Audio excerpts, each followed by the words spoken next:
رسول الله صلى الله عليه وسلم قال اعتقها فإنها لله، فجعل دليل أيمانها علمها أن الله يعجل بالتوبة والإنابة لرب العالمين سبحانه وتعالى، وهذا من أعظم فوائد الابتلاء. Bismillahirrahmanirrahim. Assalamualaikum warahmatullahi wabarakatuh. Alhamdulillahi rabbil alamin. Wassalatu wassalamu ala asyrafil anbiya'i wal mursalin wa ala alihi wa sahbihi ajma'in, amma ba'd. Pemirsa Fatwa TV dimanapun Anda berada, alhamdulillah pada kali ini kita mendapatkan kesempatan untuk berjumpa langsung dengan salah seorang syekh, salah seorang ahli ilmu. Beliau adalah murid dari Syekh Al-Albani rahimahullahu ta'ala, yang akan menyampaikan kepada kita beberapa nasihat yang insya Allah akan menjadi pegangan bagi kita di dunia dan di akhirat kelak. Kita persilahkan kepada Syekh untuk menyampaikan nasihat tersebut. Tafadhal ya Syekhana. Bismillahirrahmanirrahim. Alhamdulillahi rabbil alamin. Wassalatu wassalamu ala afdalil anbiya'i wal mursalin wa ala alihi wa sahbihi wa man tabi'ahum bi ihsanin ila yaumiddin. Amma ba'd. Assalamu alaikum warahmatullahi wabarakatuh. Waalaikumsalam warahmatullahi wabarakatuh. أولا أشكر هذه القناة على جهودها الطيبة في نشر التوحيد ونشر العلم القائم على كتاب الله وعلى سنة رسول الله صلى الله عليه وسلم، فجزى الله القائمين على هذه القناة الجزاء الطيب إن شاء الله. سأتكلم عن أهمية التوحيد في حياتنا اليومية وفي حياتنا المعيشية. فعن عبد الله بن عباس رضي الله عنه قال: قال رسول الله صلى الله عليه وسلم: اللهم صل وسلم وبارك على محمد وعلى آله وصحبه وسلم. قال لمعاذ ابن جبل حين بعثه إلى اليمن، معاذ ذهب إلى اليمن يدعو الناس إلى دين الله عز وجل، فماذا أوصاه رسول الله صلى الله عليه وسلم؟ فقال له: إنك ستأتي قوما أهل كتاب، فإذا جئتهم فادعهم إلى أن يشهدوا أن لا إله إلا الله وأن محمدا رسول الله، فإنهم أطاعوك فأخبرهم أن الله قد فرض عليهم 5 صلوات في كل يوم وليلة، فإنهم أطاعوك فأخبرهم أن الله قد فرض عليهم صدقة تؤخذ من أغنيائهم فترد على فقرائهم، فإنهم أطاعوك فإياك وكرائم أموالهم، والمقصود بكرائم أموالهم يعني أفضل أموالهم، لا تأخذ أفضل المال عندهم. ثم وصاه أيضا: واتقي دعوة المظلوم فإنه ليس بينه وبين الله حجاب. هذا الحديث رواه البخاري ومسلم، ويسميه العلماء متفق عليه، أن هذا الحديث صحيح 100%. نعم. Setelah Syekh memuji Allah Subhanahu wa taala, maka tidak lupa beliau pun berterima kasih kepada seluruh kru dari Fatwa TV yang telah mengatur dengan baik acara beliau ini dan memberikan beliau kesempatan untuk memberikan nasihat. Kemudian beliau mengatakan bahwasanya pada kesempatan kali ini saya akan berbicara tentang permasalahan yang paling penting, yaitu permasalahan tauhid. Beliau menyampaikan hadis Rasulullah sallallahu alaihi wasallam dari Abdullah bin Abbas bahwasanya Rasulullah sallallahu alaihi wasallam berkata kepada Mu'adz bin Jabal tatkala beliau mengantarkan Mu'adz yang hendak berangkat ke negeri Yaman, maka Rasulullah sallallahu alaihi wasallam berpesan kepada Mu'adz, "Wahai Mu'adz, sesungguhnya engkau mendatangi sebuah kaum dari ahlul kitab, maka hendaknya yang pertama kali kau dakwahkan kepada mereka adalah asyhadatu an la ilaha illallah, agar mereka bersaksi bahwasanya tidak ada sesembahan yang berhak untuk disembah kecuali Allah. Dan apabila mereka mentaatimu dalam perkara tauhid ini, maka ajarkan kepada mereka bahwasanya Allah Subhanahu wa taala mewajibkan kepada mereka salat 5 waktu di malam dan pagi hari. Dan apabila mereka mendengarkan perintahmu tersebut, maka ajarkan kepada mereka bahwasanya Allah Subhanahu wa taala mewajibkan kepada mereka zakat yang diambil dari orang-orang yang mampu di antara mereka, kemudian dibagikan kepada orang-orang yang fakir.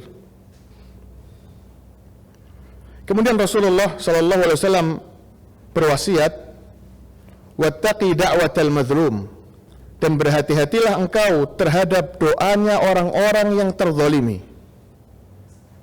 Karena sesungguhnya antara doa tersebut dan Allah Subhanahu wa taala tidak ada hijab.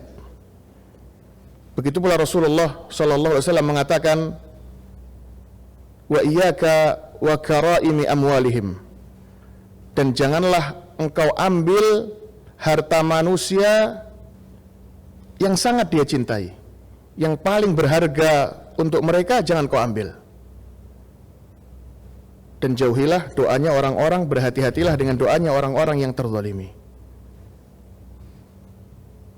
تفضل يا شيخ. في هذا الحديث أيها الإخوة، عندما بعث رسول الله صلى الله عليه وسلم معاذا إلى اليمن، واليمن هم أهل كتاب، فيهم النصارى وفيهم اليهود، ولم يكونوا أهل شرك كما هو الحال في مكة. في مكة كانوا يعبدون الأصنام، أما أهل اليمن فكانوا أهل كتاب، يهود أو نصارى. ولهذا أمر معاذ رضي الله عنه أن يدعوهم، أول ما يدعوهم إلى التوحيد، إلى شهادة أن لا إله إلا الله وأن محمد رسول الله. فإذا هم أطاعوه وشهدوا الشهادتين، الآن يخبرهم بأمر آخر. ما هو هذا الأمر؟ هو الصلاة التي هي عمود الدين، والتي هي لا يقام الإسلام إلا بها، وهي التي أول ما يسأل عنه الإنسان يوم القيامة يسأل عن الصلاة، فإن أحسنها، يعني كان صلاته حسنة وطيبة وأداها كما أمر الرسول صلى الله عليه وسلم عندما قال: صلوا كما رأيتموني أصلي. ونحن لم نرى الرسول صلى الله عليه وسلم كيف يصلي، ولكن الصحابة رضوان الله عليهم وصفوا لنا صلاة رسول الله صلى الله عليه وسلم.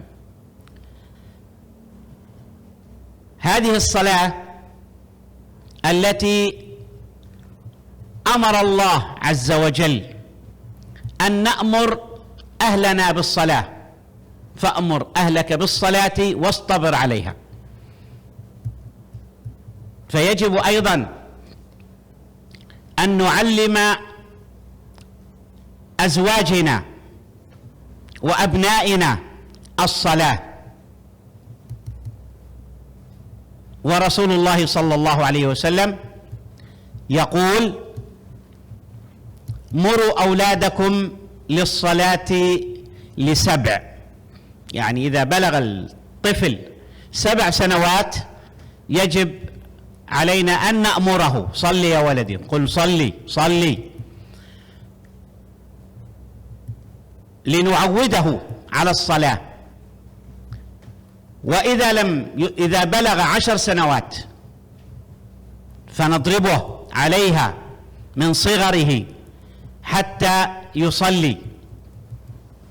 ثم يقول صلى الله عليه وسلم في نفس الحديث: وفرقوا بينهم في المضاجع.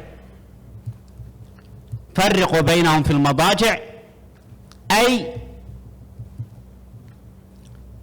لا ينام الولد مع الولد في فراش واحد وفي لحاف واحد، ولا تنام البنت إذا بلغت 10 سنوات ينامون مع بعضهم البعض، بل يجب أن ينام كل طفل لوحده إذا بلغ 10 سنوات، وفي لحاف واحد وفي فراش واحد لوحده، ولا يشترك مع أخته أو أخيه خوفا من الفتنة.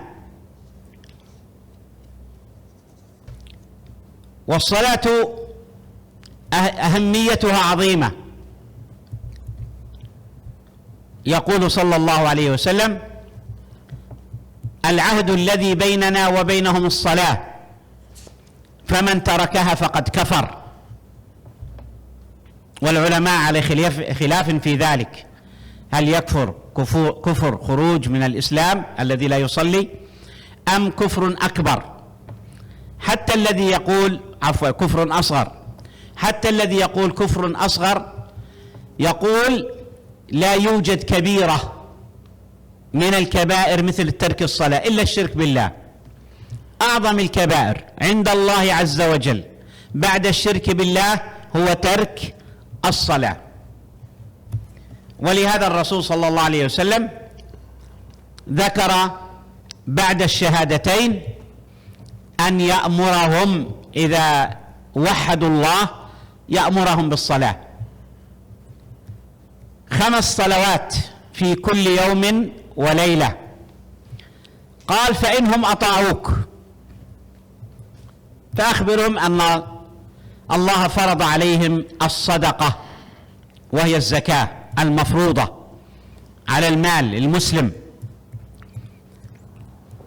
نعم.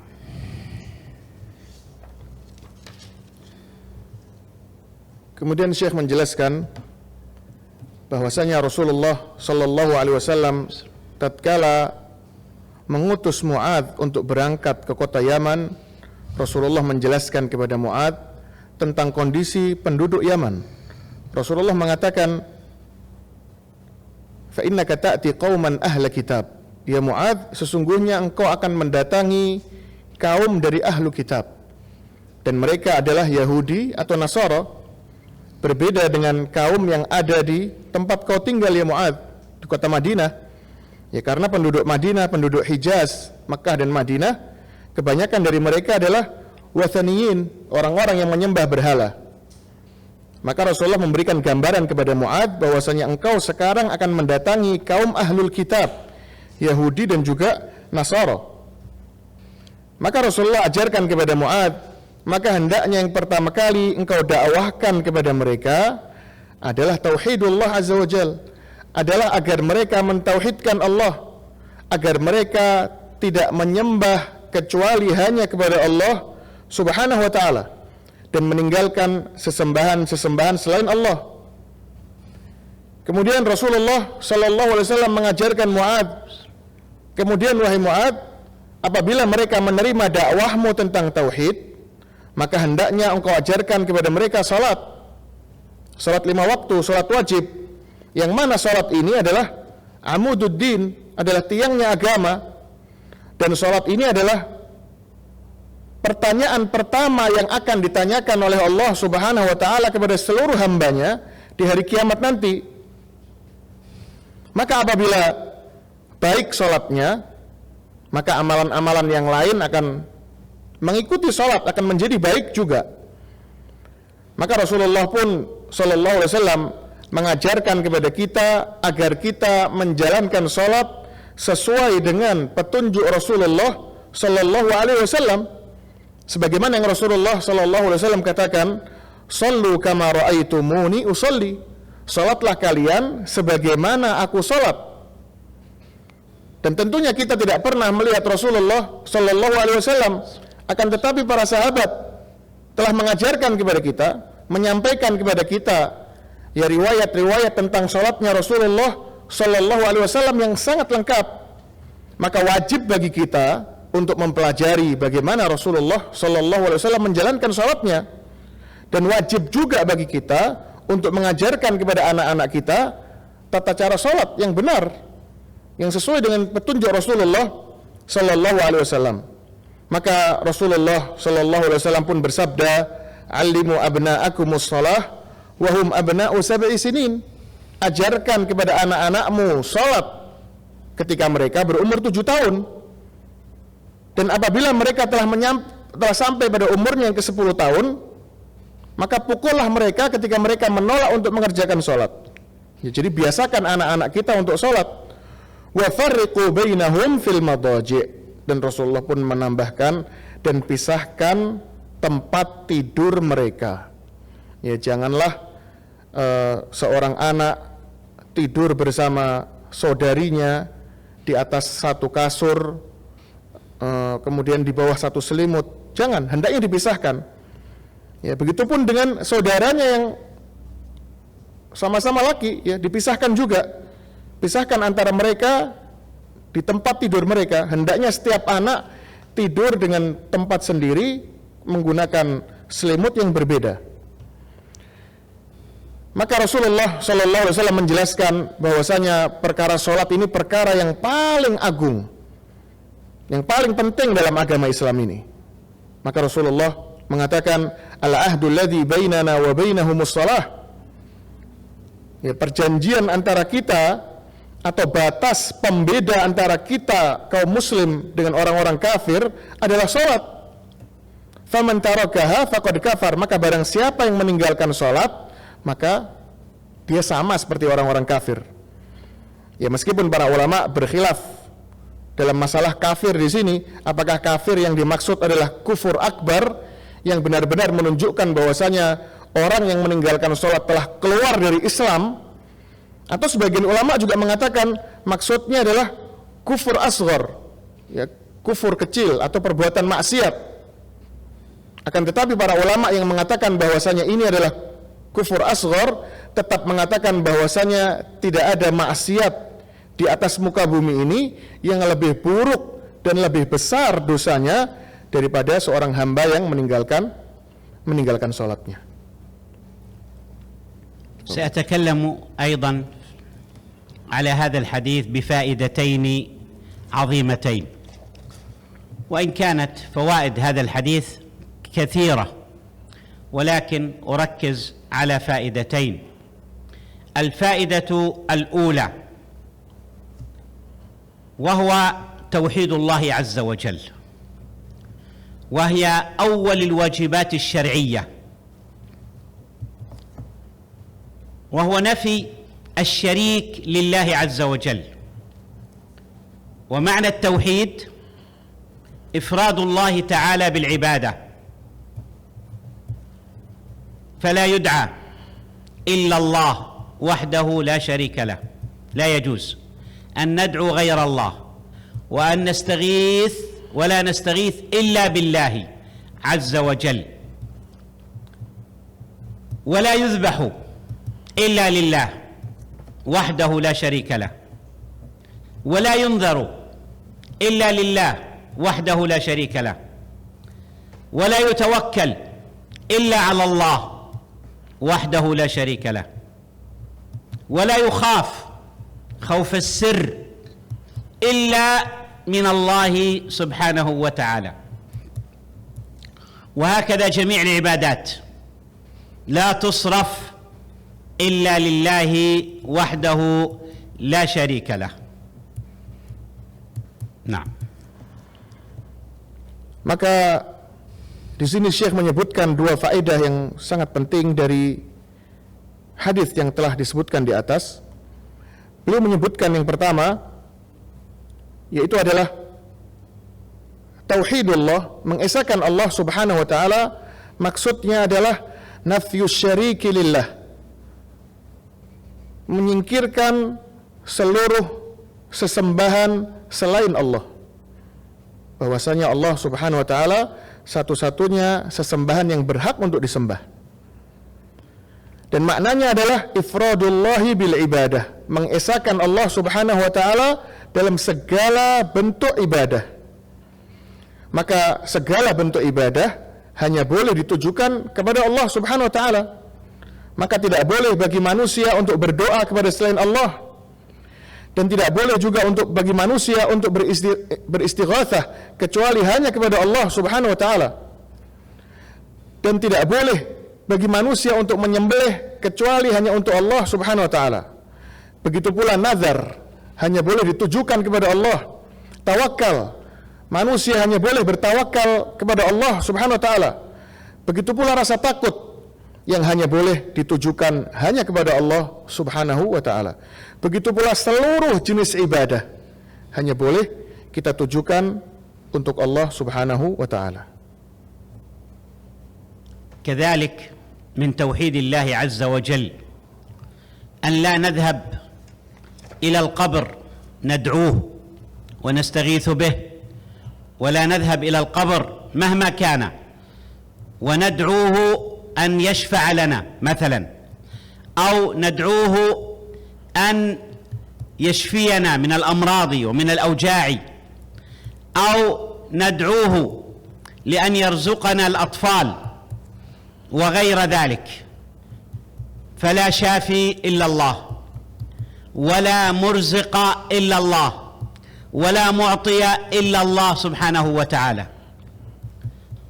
رسول الله صلى الله عليه وسلم لما كان يذهب إلى القبر يدعو له، والميت مهما كان شأنه يدعى له ولا يدعى منه أو يؤخذ منه الشفاعة، لأن هذا شرك بالله. الميت يحتاج إلى دعائنا،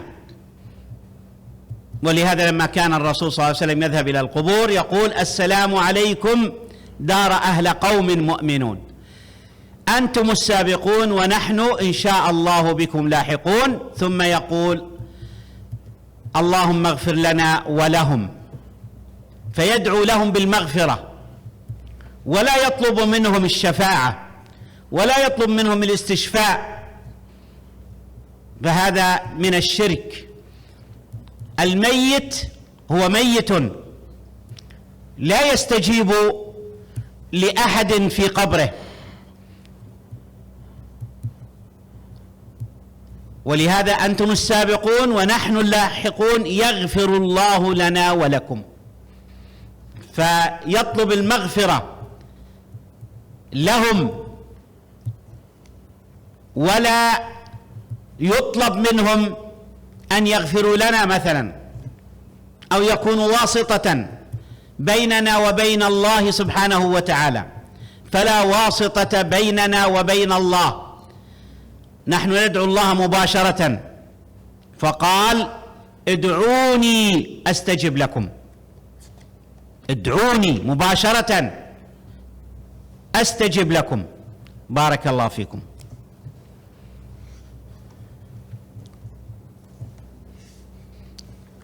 Kemudian Syekh menjelaskan bahwasanya di antara bentuk tauhid kita kepada Allah Subhanahu wa taala adalah agar kita tidak pergi ke kuburan untuk berdoa kepada penghuni kubur,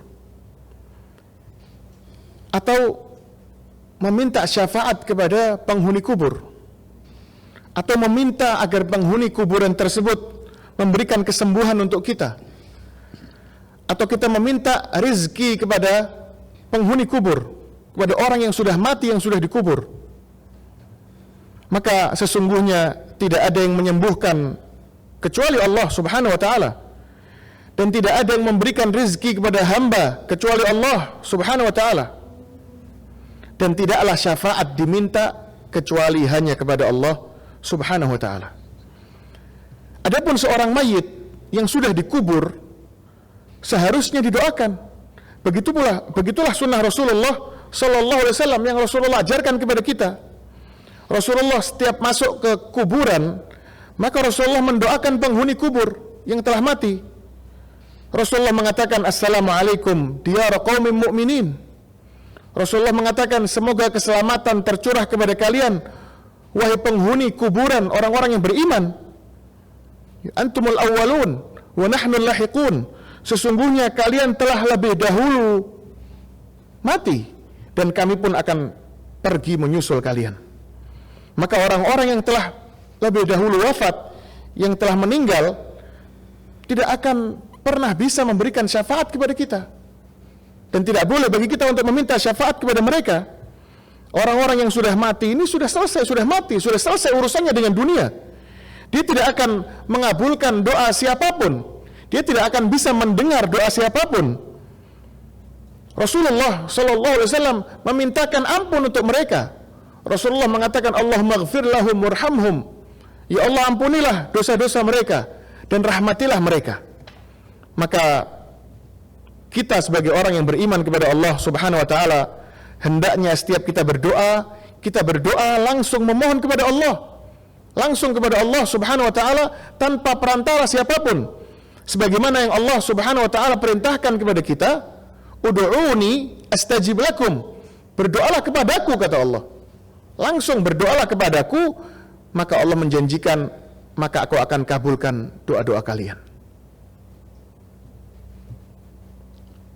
الفائدة الثانية أيها الإخوة في هذا الحديث أن مهمة الأنبياء جميعا عليهم الصلاة والسلام وعلى نبينا أفضل الصلاة وأتم التسليم، مهمتهم هي الدعوة إلى التوحيد والنهي عن الشرك. وما بعث الله نبيا إلا أمره بدعوة قومه إلى التوحيد، كما قال تعالى: ولقد بعثنا في كل أمة رسولا أن اعبدوا الله واجتنبوا الطاغوت. إذن كل نبي من الأنبياء أرسل أمروا بماذا؟ بعبادة الله، أي بتوحيد الله واجتناب الطاغوت. ويقول الله عز وجل أيضا: وما أرسلنا من قبلك من رسول إلا نوحي إليه أنه لا إله إلا أنا فاعبدون، أي فليوحدون الله عز وجل. ولهذا يجب على العلماء والدعاة إلى الله تعالى الحرص على دعوة التوحيد ونبذ الشرك، وبخاصة في المناطق الذي يكثر فيها الدعوة إلى الشرك بالله عز وجل. فليس من الحكمة ولا من منهج الأنبياء عليهم الصلاة والسلام دعوة الناس إلى فروع الشريعة وتفاصيلها، وإهمال دعوتهم إلى التوحيد ونبذ الشرك. ولهذا قال الله عز وجل: واعبدوا الله ولا تشركوا به شيئا. وقال تعالى: فلا تجعلوا لله أندادا وأنتم تعلمون. وقال تعالى: وما خلقت الجن والإنس إلا ليعبدون، أي ليوحدوا الله سبحانه وتعالى.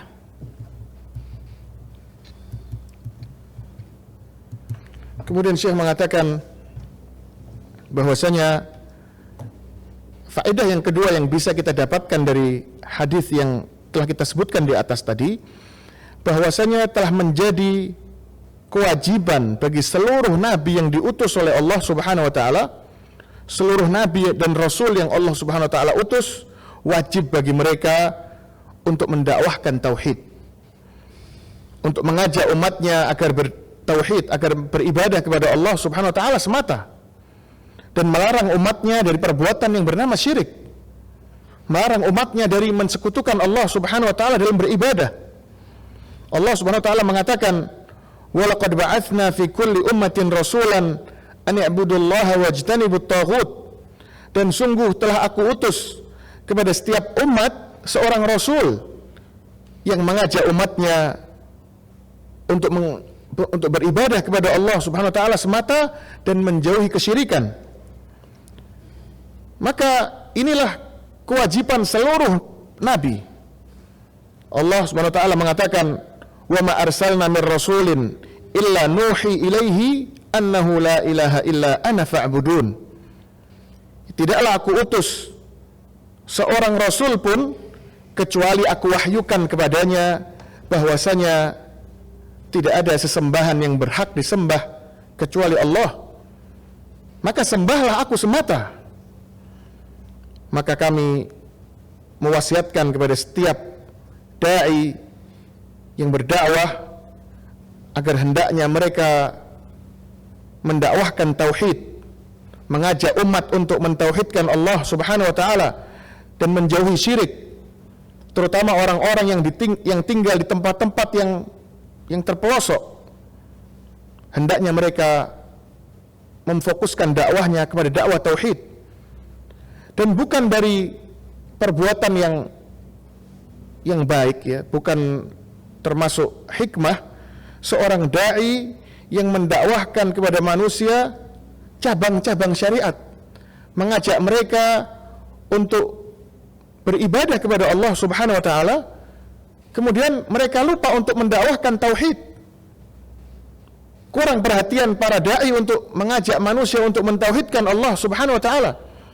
Ya, karena sesungguhnya tidaklah sah ibadah seorang hamba tanpa tauhid kepada Allah. Tidaklah sah ibadah seorang hamba ketika masuk di dalamnya kesyirikan. Maka wajib bagi setiap dai untuk menyampaikan kepada umat pentingnya tauhid, bahwasanya tauhid inilah syarat utama diterimanya amal seorang hamba. Allah Subhanahu wa taala mengatakan, "Wa ma khalaqtul jinna wal insa illa liya'budun." Tidaklah aku ciptakan jin dan manusia kecuali agar mereka beribadah kepadaku semata, agar mereka mentauhidkan aku di dalam beribadah. Iya. بارك الله فيكم، جزاكم الله خير، وشاكر لكم استماعكم لهذه الحلقة، وصلى الله على محمد وعلى آله وصحبه وسلم. قال أنت رسول الله صلى الله عليه وسلم، قال اعتقها فإنها لله. فجعل دليل أيمانها علمها أن الله يعجل بالتوبة والإنابة لرب العالمين سبحانه وتعالى، وهذا من أعظم فوائد الابتلاء.